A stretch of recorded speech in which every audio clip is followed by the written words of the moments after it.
Welcome back to Ocarina of Time. We just got the gold gauntlets, which are kind of useless to save for 1 or 2 points. Wait, is there another type of arrow you can get? There's the ice arrow, but you get them so incredibly late in the game when they're not strong against anything in particular. The fuck? What? Yeah, ice arrows are used a lot more in Majora's Mask. So they give them to you, but they don't do anything. I think they're more bragging rights. Yeah.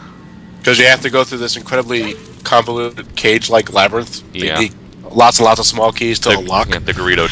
Physically, that, sconce there shouldn't have been able to support Link's weight well enough to be a hookshot hook. Oh, be quiet, you. Now I thought you only used the light arrows for, Ganon. the final boss. Oh, I remember this. I remember one time I had run out of magic by the time I got to this point, so I had to grind pots in order to be able to actually break through this thing after I had already gotten to it. The shadow barrier is dispelled. So I don't get it. Why do they have to stay in the temple now that they've dispelled the barrier? Because that's all the sages really do, right? So, I mean, they could just leave and go back on to doing whatever the fuck they were doing before. No need to be self-sacrificial and shit. Just saying. Yeah, well, now that we've got the golden gauntlets, let's go get something very important. Which requires us to leave Ganon's tower. You must be like, wait, where are you going? Come back. Coward! No, wait a minute. Is this way. Wait, this way. Well, Ganon might actually be happy because it's like, wait, my traps were so ingenious that he just turned and ran away. Yes, I don't even have to risk getting overthrown. This is kick-ass. No, that'd be bad for him because he needs the Triforce of Courage. Alright. Well, I wasn't expecting Link to run away so easily. I mean, Zelda, you want to be in my cooking show? I mean, I got the free time now. Come on, it'll be fun. No, you don't want a female in your cooking show. Every Persona player knows that women can't cook. It seems that Rachel Ray is probably the most famous cooking show now that nobody gives a shit about Emerald anymore. Am I the only one who remembers him? I do. Probably. I do. It's just that I haven't When you said that, all I remember, all I was thinking of was Sonic Battle. Fucking nerds. Which isn't even the right game now that I don't know. He was the only cooking. Advanced 3 game. I don't know. He was the only cooking host that was really entertaining to watch because it was so enthusiastic. What about the Iron Chef guy? Oh, jeez, I'd forgotten about this thing. Ted, what about the Iron Chef guy? He just loves bell peppers. Aren't you that demon from Shin Megami Tensei? What are you doing in my Zelda game? Who ordered a stupid-looking fairy? No, actually, the demons in Shin Megami Tensei all look really cool when they're not trying to put a penis in there for no good reason. There's like 12 of them with my it. coffee. We now have double defense. This is incredibly nitpicky, but we've been playing the game with the hearts looking the way they normally did so long that having that white outline around them is kind of distracting. Again, super nitpicky, but I just felt like I needed to say it. Yeah, but still, I can't think of a much better way to, let the player know they've got that double defense visually. I guess, yeah. Instead of just saying you have double defense without changing it at all. Then again, it's a lot more satisfying to see something change your health bar than to just have it say, it's definitely changed, I swear. Now go get hit and test it out. That was actually a problem I had with Link to the Past. When you get the double magic meter, it's only signified by this half fraction on top of the magic meter. I have no idea what that meant at first. I was like, okay, what? Do they give you double defense in Majora's Mask, too? Yes. Yes. But you have to get all the Great Fairies in one of the temples in order to get it. And Stonehead. Was it Stone Tower? I think it was. How hard is that? I think Stone Tower was for the Great Fairy Sword. I can't remember which is which. It's either, I think it's either, Great Bay was. It's either a Great Bay or Stone Tower. I have a question, fairy person. Why didn't you just give me all the upgrades the first time I found you? Because they're different people. Yes. Are they? They're supposed to be, yeah. They suffer from Nurse Joy syndrome. Yeah. It's almost as if the developers didn't have a budget to make them separate models. Now, this was Nintendo. They had a budget. More like the game was completely full as it is. I don't know. They could have like changed the color of their leaves or something. I don't know. Again, it's not a big deal. I'm just thinking there was an option. Like, this fairy is the spring fairy. You can tell because she's got green leaves over her private parts. This one is the autumn fairy. She's skimpily covered with orange leaves instead. And, What would I need wait, 5 how would rupees we at this different? point for? Wait, how would we wouldn't be able to make a winter fairy like that, would we? I mean, what color leaves signifies? Wait, winter doesn't have leaves. That could be a problem. Brown leaves because they're all dead in the winter? I don't know. Or maybe we could just, instead of having her be scantily clad like the other one, she could just be wearing a parka. Yeah. It would have been funny. It would have been hilarious. The large Russian. This Tennis is the rackets winter for fairy. snowshoes. She's actually wearing clothes. Actually, that's one of my favorite Brawl in the Family comics, where they talk about Metroid, and so at the end it's like, oh, you've beaten the game, but you didn't do it fast enough. So here's a picture of Samus wearing a parka.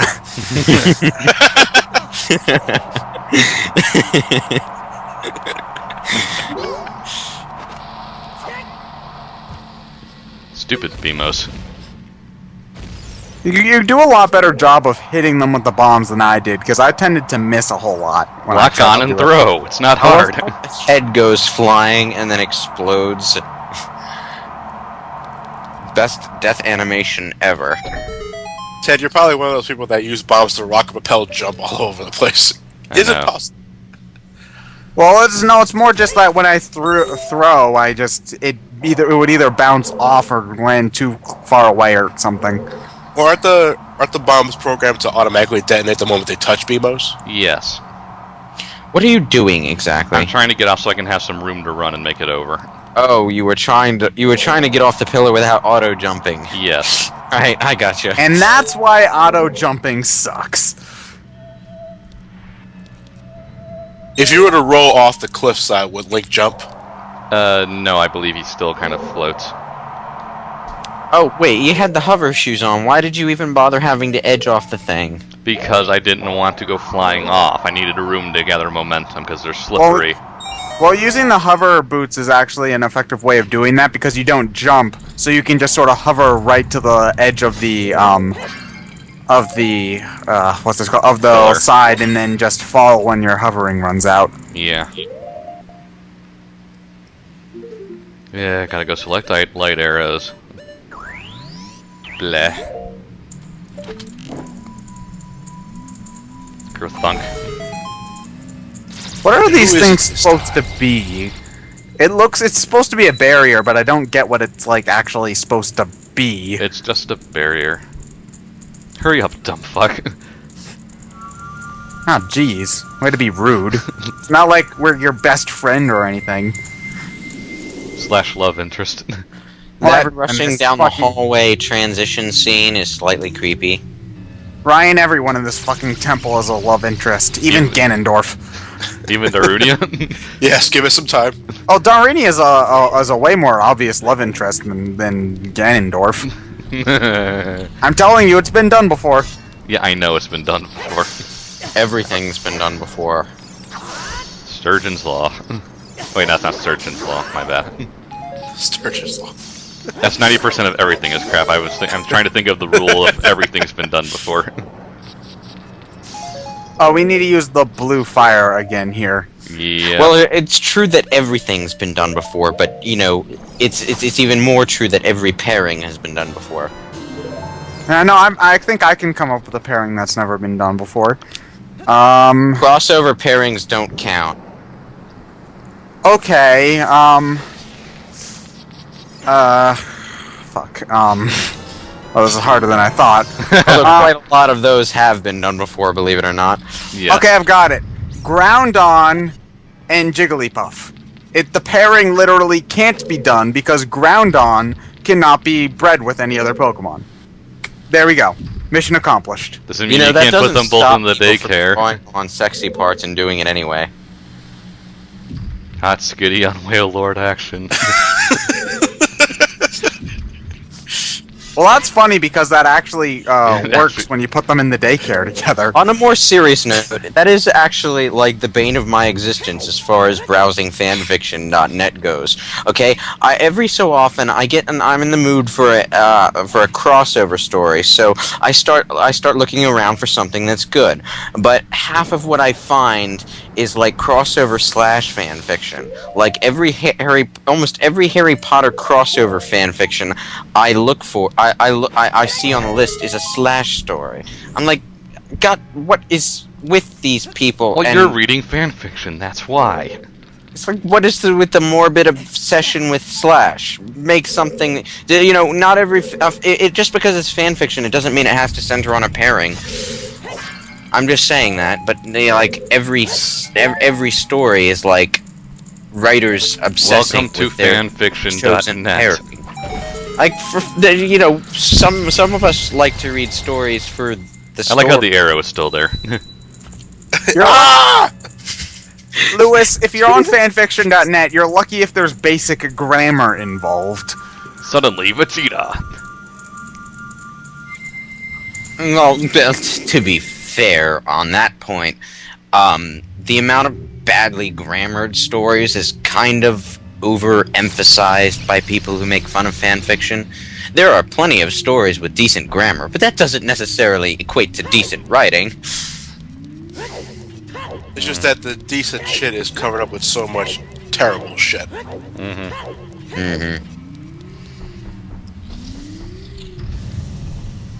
Oh, great. Oh, I remember this is the point where the auto-jumping really started to get on my nerves. Put 'Cause on the hover boots. What, at the very end of the game? Well, I mean... Well, okay, yeah, true, but it also got on my... This is a point where it just, like, really sat in where I hated auto-jumping. Oh, wait, if you put on the hover boots, the stuff doesn't sink? Yes. Well, I would have liked to known that before. Sucks to be you. It is kind I wonder where in the game they tell me this. Well, it's one of those things where they're kind of expecting the player to be smart enough to think on their own feet, as it were. Because, if you're wearing hover shoes, you're not putting any weight on the ground beneath you, ergo, it won't sink. Yeah, but it also completely destroys the purpose of this room, though, where you're supposed to be quick enough to run and jump to the different platforms before the things sink to the point where you can't reach Exactly. But, gameplay mechanics that destroy the point of the obstacle you're facing are all over games. The bubble shield in Sonic 3 destroys the point of water. Completely. Hover boots not only make you hover, but it also makes you as light as a feather. Which could explain the poor traction, now that I think about it. Yeah. But it's just, you're never, I mean, I guess it makes Well, if sense you don't when you want- if think you about don't- it, but you never need to use this at any other point in the game. It makes sense, but I agree that the whole light as a feather aspect is never explained. Well, if it's such a bother to you, then just don't use them like Ted did. Well, I didn't know that I could I didn't know that I could use them is basically the thing that I'm talking about here. And if you make one mistake, you fall like that and you gotta start all the way over again. No, I don't. I opened the door. Well, you know what? Well, I meant go back to the beginning of the room at least. I think if you don't have all of the rupees, they all respawn and you have to start from the beginning. Yeah, if you don't have them all, but I already opened the door, so ha. Yeah, at that point, Ryan is just like, you know what? I don't care if I die a fiery death. Because if I do, I can just go straight to the door anyway. In fact, jumping into the lava on purpose is actually quite a lot faster. Yep. And we get our heart back in the next room anyway. Yep. I don't care about falling in the lava. I don't care about dying in the lava, because one thing, I know I won't actually die. Secondly, what may be lava to you screams warp zone to me. God damn it, random Goron. guys, I know that we have to hurry, but Ganon's just sort of doing nothing up there. There's not really as much of a rush as you're trying to say that there is. We'll see what he'll be up to next part. Yeah, time won't actually be an issue until the next game. We can sit on our thumbs for as long as we want in this one.